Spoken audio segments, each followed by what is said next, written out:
saya Habib Masidi. Penjelasan yang pertama yaitu apa yang dijelaskan oleh KSD, yaitu tentang pembentukan strategi pembelajaran teknologi. Jadi di sini saya menjelaskan pentingnya untuk pembentukan strategi dan strategi pembelajaran supaya kita lebih memahami apa itu strategi teknologi. Proses strategi pembelajaran, strategi merupakan suatu usaha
Strategi pembelajaran expository adalah strategi pembelajaran yang menekankan kepada proses penyampaian materi secara verbal dari seorang guru ke sekelompok siswa dengan maksud siswa dapat menguasai materi secara optimal. Sudah dijelaskan tadi bahwa strategi expository adalah penyampaian seorang guru itu secara verbal, secara langsung, bahkan bisa disebut dengan ceramah kepada muridnya. Di sini peran seorang guru menyampaikan sepenuhnya materi kepada siswa. Siswa hanya menyimak, mendengarkan, dan memberi pendapat kepada guru setelah terjadi pelaksanaan belajar. Nah, di sini guru sebagai pusat pemberi informasi kepada siswa. Siswa tidak dituntut untuk mencari materi, tapi materi ini didapatkan melalui guru. Di sini terdapat 3 karakteristik dari strategi expository. Nah, yang pertama itu strategi expository dilakukan dengan cara menyampaikan materi pelajaran secara verbal. Artinya, bertutur secara lisan merupakan alat utama yang dilakukan oleh guru kepada sekelompok murid. Itulah kenapa dikatakan terkadang itu menggunakan metode ceramah, storytelling, dan lain sebagainya. Nah, di sini guru itu yang saya katakan tadi menjadi pusat seorang siswa. Yang kedua yaitu biasanya materi pelajaran yang disampaikan adalah materi yang sudah jadi. Yang sudah jadi seperti data atau fakta, konsep-konsep tertentu yang harus dihafalkan sehingga tidak menuntut siswa untuk berpikir ulang. Di sini sebelum guru itu menjelaskan materi, maka guru harus mempersiapkan segala sesuatunya, baik materi maupun apa yang akan dia sampaikan kepada siswanya nanti. Yang ketiga yaitu tujuan utama pembelajaran adalah penguasaan materi pelajaran itu sendiri. Artinya setelah proses pembelajaran berakhir, siswa diharapkan dapat memahami dengan benar dengan cara mengungkapkan kembali materi yang diuraikan. Misalnya guru bertanya kepada siswa melalui tanya jawab, bagaimana pendapatnya atau apa yang dimengerti oleh siswa tadi melalui materi tadi. Nah, di sini fokus utama strategi ini adalah kemampuan akademik siswa itu tadi. Nah, di sini saya contohkan strategi expository dalam pembelajaran. Misalnya seorang guru itu ingin menjelaskan tentang pembelajaran SKI yang bertema tentang strategi dakwah Nabi Muhammad di Madinah. Guru itu sebelum melakukan pembelajaran, dia karakteristik yang kedua, menyiapkan materi yang akan dia sampaikan. Di sini guru harus memiliki kemampuan wawasan yang lebih luas daripada muridnya. Berarti guru harus menguasai materi terlebih dahulu. Nah, karakteristik yang pertama tadi, guru itu menyampaikan melalui ceramah, seperti misalnya guru itu di sini difokuskan bahwa guru itu memiliki gaya bahasa yang baik dan benar, intonasinya yang jelas, terus melakukan gerakan kepada tubuh, gerakan tubuh waktu dia bercerita atau melakukan strategi itu. Di sini sehingga kesannya murid itu mendapatkan materi itu dengan utuh, bisa dikatakan dengan utuh juga, karena dia melihat ekspresi guru tadi menceritakan dengan gaya bahasanya yang menarik sehingga menuntun untuk siswa ini menyimaknya gitu kan, penasaran gitu siswanya. Terus yang ketiga yaitu tujuan pembelajaran tadi kan, karakteristiknya tujuan pembelajarannya itu penguasaan materi dari siswa. Nah, setelah guru menjelaskan misalnya strategi Nabi Muhammad, bagaimana dia perang-perangnya, guru itu menanyakan kepada siswanya, bagaimana pendapat kalian tentang Nabi Muhammad yang melakukan gini, misalnya seperti itu kan, disangkut dalam tanya jawab setelah penjelasan materi. Selanjutnya ada prinsip penggunaan strategi pembelajaran expository.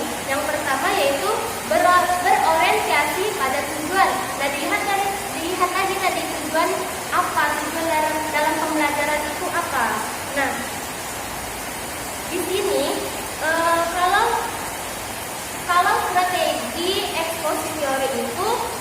tujuannya itu hanya kepada kompetensi dasar murid, misalnya tentang akhlak, misalnya tentang akhlak itu kompetensi dasarnya menghayati perilaku husnuzon, terbiasa berperilaku husnuzon, memahami pengertian dan pentingnya akhlak husnuzon, melafalkan dalil. Nah, berarti kalau strategi exposure teori ini berpusat tujuannya itu pada kompetensi dasar yang dimiliki oleh siswa. Seperti itu. Terus selanjutnya adalah prinsip komunikasi. Proses pembelajaran dikatakan sebagai proses komunikasi yang menunjukkan pada proses penyampaian pesan dari guru ke siswa. Pesan yang disampaikan dalam hal ini adalah berupa materi pembelajaran. Nah, di sini guru itu diharapkan mampu bisa menghandle situasi bagaimana ketika dia menyampaikan materi, siswa itu mendengarkan. Nah, misalnya ada siswa yang pendengarannya agak kurang, atau ada siswa yang penglihatannya agak kurang. Di sini peran guru untuk memperjelas lagi, misalnya suaranya harus dibesarkan, dikencangkan lagi, intonasinya harus itu, atau penguasaan kelasnya, atau dia berkeliling sambil bercerita, kan seperti itu. Terus prinsip kesiapan. Nah, prinsip kesiapan di sini menuntun bahwa setiap individu akan merespon dengan cepat dan setiap stimulus manakala dalam dirinya sudah memiliki kesiapan. Jadi sebelum guru itu menyampaikan materinya, dia itu harus menyiapkan dulu mengetahui dulu bahwa murid yang diajari ini sudah siap atau belum, sudah nyambung atau belum, apa yang ingin dia pelajari. Seperti misalnya murid ini harus mengetahui dulu pelajaran hari ini apa gitu. Jadi setelah guru itu menjelaskan, dia nyambung gitu dengan apa yang akan dia pelajari. Terus ada yang terakhir yaitu prinsip berkelanjutan. Proses pembelajaran exposure theory harus dapat mendorong siswa untuk mau mempelajari materi pelajaran lebih lanjut. Pembelajaran bukan hanya berlangsung pada saat itu, akan tetapi juga untuk waktu selanjutnya. Exposure theory yang berhasil adalah manakala melalui proses penyampaian dan dapat membawa siswa pada situasi ketidakseimbangan sehingga mendorong mereka untuk mencari dan menemukan atau menambah wawasan melalui proses mandiri.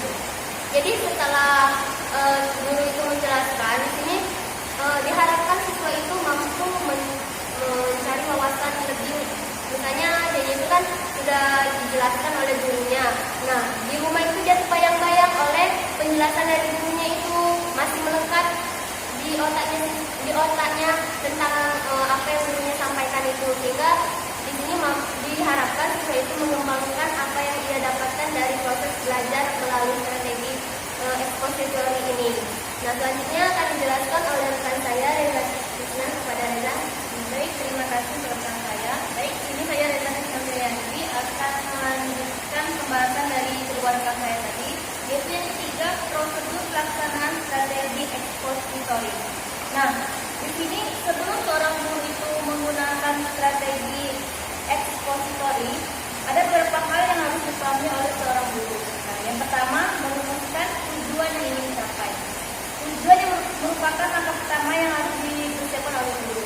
Nah, tujuan ini adalah bagaimana seorang guru itu bisa merubah tingkah laku seorang siswa dan juga meningkatkan hasil belajar siswa. Jadi dalam pemahaman ini, seorang guru itu harus memiliki tujuan tercapai yang harus dimiliki oleh seorang guru, yaitu untuk meningkatkan hasil belajar siswa dan juga merubah tingkah laku seorang siswa tersebut. Misalnya perubahan tingkah laku seorang guru itu sudah membaik dan juga hasil belajar sudah baik, berarti seorang guru itu sudah berhasil mencapai tujuannya. Nah, sedangkan misalnya tingkah lakunya dan juga hasil belajarnya belum baik, berarti tujuan pencapaian tadi belum terlaksana oleh guru tersebut. Nah, yang kedua yaitu kuasai materi pelajaran dengan baik. Nah, seorang guru itu sebelum memberikan pelajaran kepada siswa tersebut, dia itu harus menguasai materi yang akan dia sampaikan kepada siswa tersebut. Jadi kalau seorang guru itu sudah menguasai materi materi apa yang ingin dia sampaikan pada pelaksanaan pelajarannya itu, pelajaran kelas belajar mengajar itu akan berjalan dengan baik. Nah, sedangkan misalnya seorang guru tadi belum menguasai materi apa yang ingin dia sampaikan, otomatis proses belajar mengajar itu tidak efektif dan kurang baik, dan juga siswanya juga kurang bisa mencerna apa yang ingin disampaikan oleh gurunya tersebut. Dan tidak nyambung. Dan juga kalau seorang guru itu sudah menguasai materi yang ingin dia sampaikan, dia bisa menguasai kelas.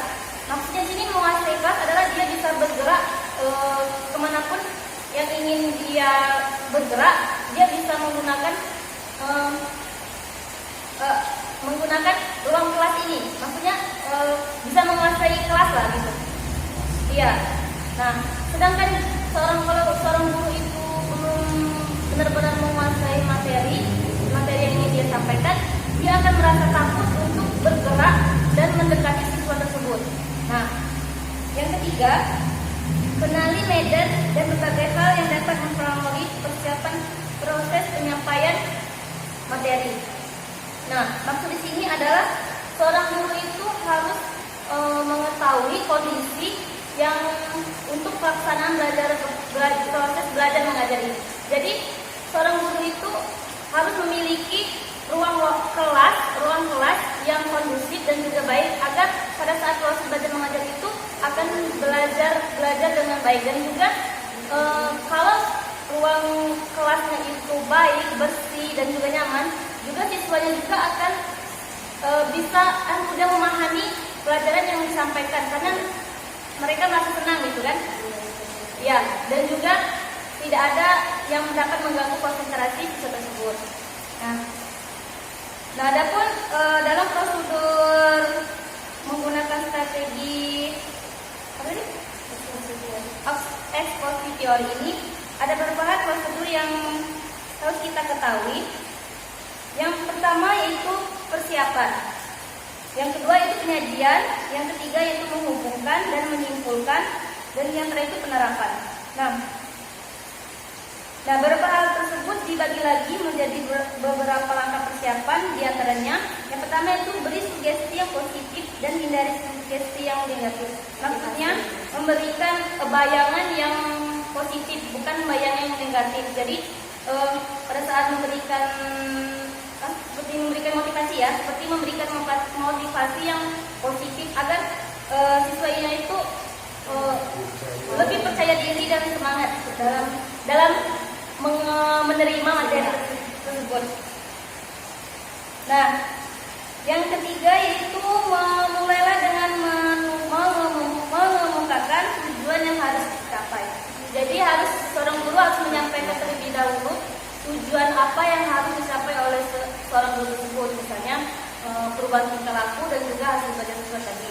Dan selanjutnya penggunaan bahasa. Nah, seorang guru itu harus menggunakan bahasa yang baik, yaitu bahasa Indonesia yang baik. Jadi jangan biasakan seorang guru itu membiasakan menggunakan bahasa daerah. Nah, yang selanjutnya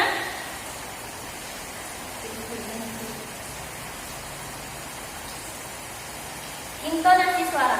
Nah, yang intonasi suara ini antara suara tinggi dan suara rendah itu seorang guru harus bisa mengimbangi.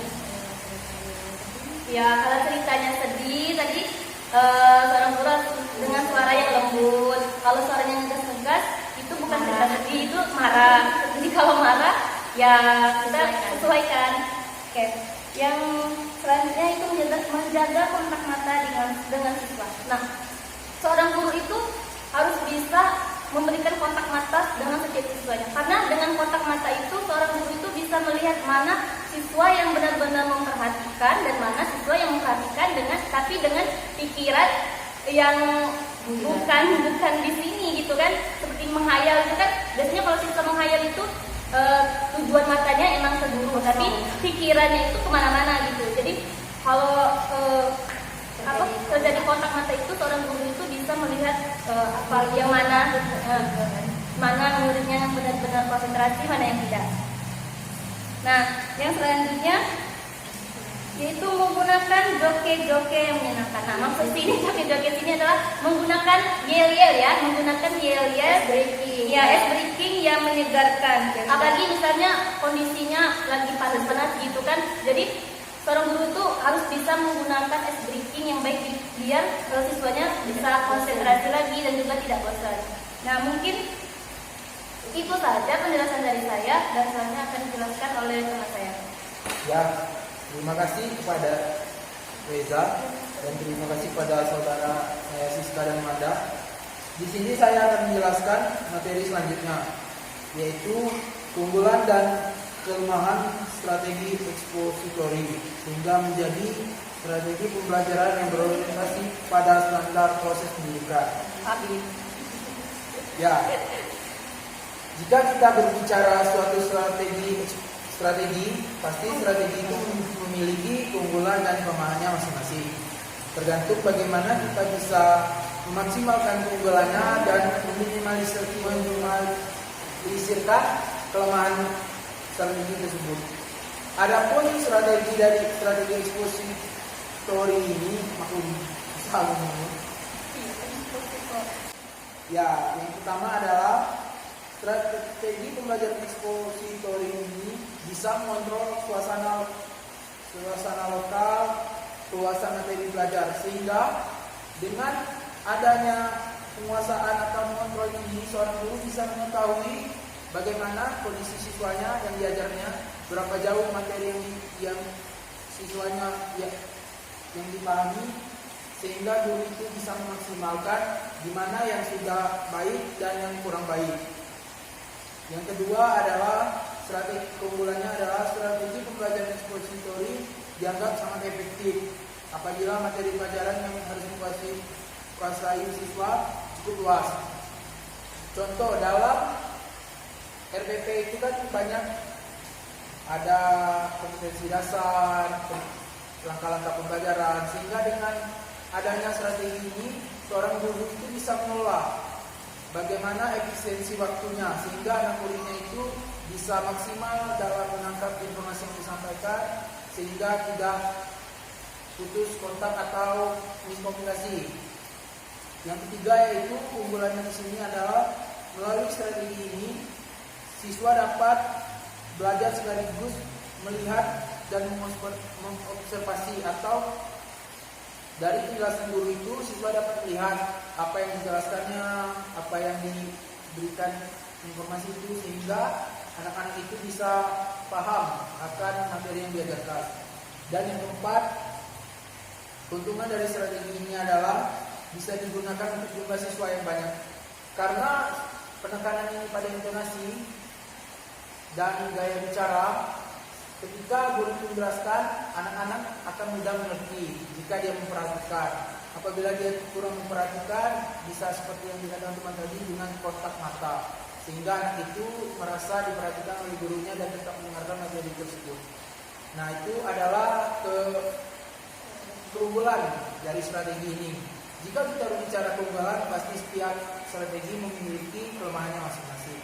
Tapi kelemahan ini bisa dinetralisir atau bisa diminimalisir dengan strategi yang lainnya sehingga dikombinasikan menjadi strategi yang baik untuk pembelajaran.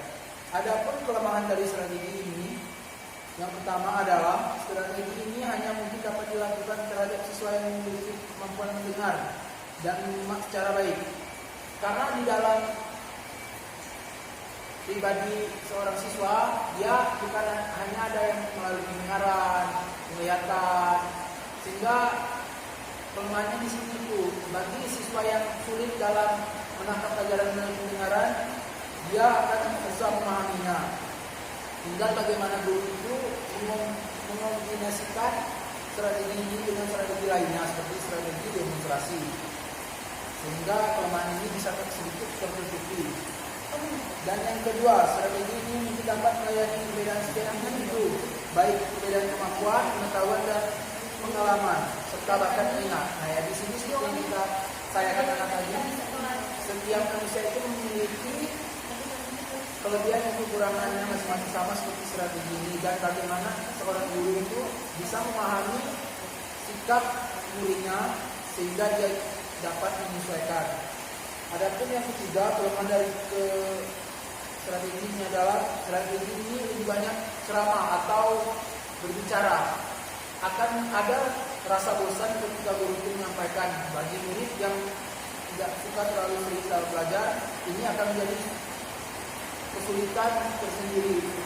Tergantung bagaimana guru itu bisa mengkombinasikan strategi ini sehingga pembelajaran tidak membosankan. Adapun strategi kelemahan strategi ini yang keempat adalah sangat tergantung apa yang dimiliki guru, wawasan guru dan pengetahuan guru. Maka dari itu, seorang guru harus mengetahui materi ini secara luas, baik secara keilmuan ataupun pengalaman itu sendiri. Dan yang kelima adalah karena strategi ini menggunakan gaya komunikasi atau one way communication, seorang guru harus bisa mengontrol situasi atau suasana lokal sehingga materi ini bisa disampaikan dengan baik agar guru itu bisa mengetahui kondisi siswanya, sehingga ketika guru itu sudah banyak berbicara tapi anaknya tidak mengerti. Untuk meminimalisir itu, seorang guru harus bisa menguasai suasana lokal. Mungkin itu saja yang bisa kami sampaikan. Saya kembalikan kepada moderator.